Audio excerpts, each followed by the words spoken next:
Pemirsa, menjelang perayaan Natal 2025, H-3, persiapan terus dimatangkan di Gereja Katolik Roh Kudus Katedral Denpasar.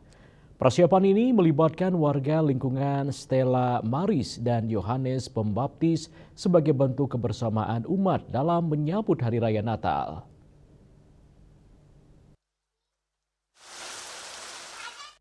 Ketua Panitia Natal 2025 Yohanes Norman Seluldale mengatakan bahwa persiapan telah dilakukan sejak bulan September lalu. Berbagai rapat internal digelar termasuk koordinasi dengan pihak kepolisian serta instansi terkait lainnya. Hingga kini panitia terus mematangkan persiapan mulai dari penataan, liturgi hingga dekorasi gereja untuk pelaksanaan misa Natal.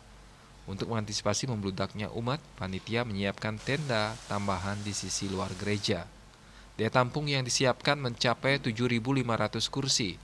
Namun panitia memprediksi jumlah umat yang hadir pada misa puncak pukul 18.30 WITA bisa mencapai 10.000 orang. Dari sisi pengamanan, panitia telah berkoordinasi dengan Polda Bali.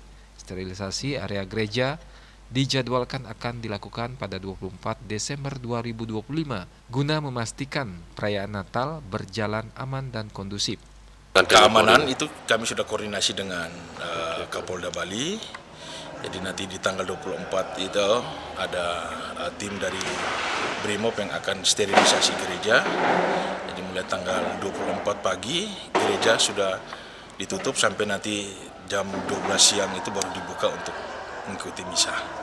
Yang pasti bahwa karena gereja di tengah kota, lahan parkir itu yang susah. Begitu. Jadi kami menggait beberapa instansi di Jalan Raya Puputannya seperti kayak Telkomsel, Dinas Lingkungan Hidup, Imigrasi dan lain-lain itu kami bekerja sama untuk meminta parkirnya.